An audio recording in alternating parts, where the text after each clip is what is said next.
Hello everyone, my name is Dana Preston. I'm with the Ashland Chamber of Commerce and I am super excited to be talking to Neil Clooney today with Bird and Rye. Hello Neil. Hi Dana. How's it going? Good, how are you? Very good. Thank you so much for being on our little show that we're doing and letting us ask some questions about your business. I appreciate it. Yeah. Thank you. Awesome. Well, Bird and Rye. Talk to us about Bird and Rye, what the concept's all about, what you're offering, what's going on here. Yeah, so Bird and Rye is basically, we focus on Southern style cuisine. The bird is essentially fried chicken, which is the core of our concept. The rye part is rye whiskey. So yeah, we have over 50 different rye whiskeys. The cool thing I think about this concept is it's primarily gluten-free, which not many people associate with fried chicken. And I've never intended to market the restaurant this way. I just wanted it to happen more organically. But that's like a cool little niche point to have like gluten-free Southern style food. Yeah, we basically rebranded last July from Smithfield's Pub and Pies. I was selling the Smithfield's brand, so I had to detach myself from that name. And it's a cool concept. I like it. I always try and do something in this town that I feel has like a niche market, and not try and create a restaurant that serves pizza and pasta and burgers and tries to encapsulate everyone's taste, but just have like something that if someone really wants something, they're like, let's go to Bird and Rye for that, because we can't get that anywhere else, kind of thing. Yeah. You know, we show live sports. Back in the days before COVID, we had karaoke and trivia nights, and you know, we're a family-friendly bar up until 9 o'clock at night. But obviously, with current shifts in people's perception of the hospitality industry, that's changed. But maybe we'll get back there soon. Yeah, that's right. So you also launched like a brand new program during this time of COVID-19 and quarantine. I know that there's a number of, there's a handful of restaurants that have all kind of stepped up to the plate to really help work with some of our local organizations to feed the unsheltered. And I know your program specifically is Chicken for a Cause, Chicken with a Cause. Chicken for a Cause. Chicken for a Cause. So can you tell us a little bit about what you're doing with that and some collaborations you had? Yeah, so that again just started out completely organically. It was like, we didn't close as soon as when the governor said restaurants need to shut down for takeout, unless they can provide takeout delivery only. So we didn't close, we stayed open. We were already established with DoorDash. Fried chicken works as great to-go food. You can eat it next day. It's good picnic food. So we didn't close, and then my wife's aunt, who lives in Denver, she's also a nurse. She called me like on March 18th. She's like, hey, I want to buy a $100 gift certificate. I was like, okay. I was like, do you want me to mail it to you? And she's like, no, just keep it, use it, see if you can give people food, people in need, whatever. So my wife Claire started contacting local people around town to see how we could utilize this money. And she got in touch with Vanessa Hogg, who does Southern Oregon Jobs for Justice, and she works down at the church here on 5th and East Main, and they create meals every day. So we were like, well, we could do this. What would our cost be per meal, per box to do this? And we figured out it's about $5 a cost for the cost of the to-go container, the protein, you know, a bit of bread roll in there, some starch and some vegetables, plus a little bit of the time it takes for us to prepare the food to get it in there. So no one's really making any money. It's just our cost and that. So we started out, we were doing 20 boxes a week, and then Morgan George over at Northwest Pizza started Pizza for a Purpose, and he put the button on his online portal so people could actually purchase and buy into it. So I put Chicken for a Cause on our online portal, and it's $10, and $10 essentially buys 2 boxes, and we keep a tally of it, and we just keep putting it out. We've had a couple of significant donations. Ashland firefighters donated a good amount.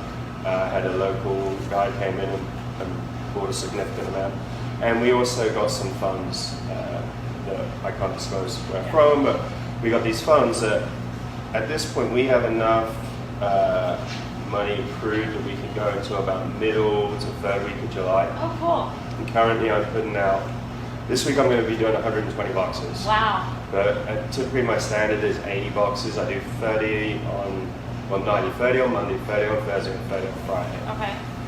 And Yeah, so the first few weeks we were just doing 20, 30, but then once I got my staff back here, I was able to produce more volume. And I think currently we're close to like 750, 800 boxes of food that we put out in 3 months now. That's awesome. Yeah. So 750, 800 about total. In That is the last so 3 cool. months. Awesome. And we want to keep doing it as long as we can do it.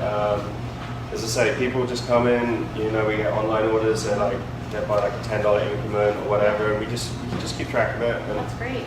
keep doing it as long as we can do it. I know that you've set up like Chicken for a Cause, and you have that portal online. It sounds like Morgan's got Pizza with a Purpose, and he's got a portal online. And I know there's a couple other restaurants. Sam from Falafel Republic has PETA for a purpose. Oh, PETA for a purpose, okay. And I think we're the only three that have the portals or whatever. Okay. I know Rob Harvey's has done some donation work. And I think Masala has done. Masala, yeah. And I think Melissa from Sandwich is coming on board now as well. Oh, great. So there's kind of like a group kind of growing more with this like portal idea. So how These can people are eating well. Yeah. That's awesome. Now, so people can. You've got the portal on your website. You said you've got some donations and everything coming in that can kind of help sustain the program through July.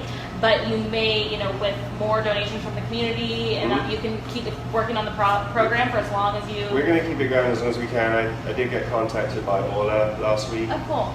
I haven't heard back from them yet, but you know, I know Falafel Republic and Northwest Pizza both got grants. Oh, cool. So they can keep going, and I want to keep doing it as long as we can. I mean, it's great to be able to provide these services. I personally haven't been down to the drop-off spot, but my Claire goes. She takes the food down there. And she gets great feedback, and people are really thrilled to have it. So. That's a really awesome thing that you're all doing for this community. That's wonderful. And it's amazing how, like, you know, these people have always been there, and they're always going to be hungry. Right.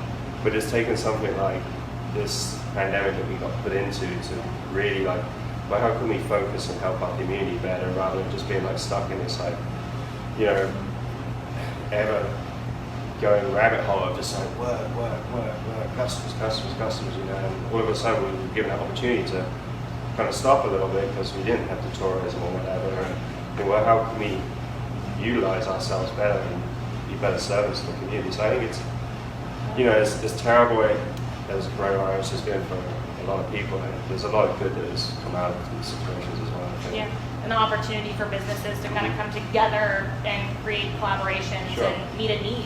Yeah. Community. That's great.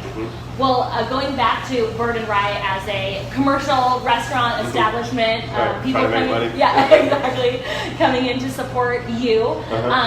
What's going on with Bird and Rye right now in terms of how can people support you? Can they dine in? Is it to go? Like what's going on here? So we opened for dine-in last Saturday. I wanted to make sure phase 2 was established before we kind of jumped into it.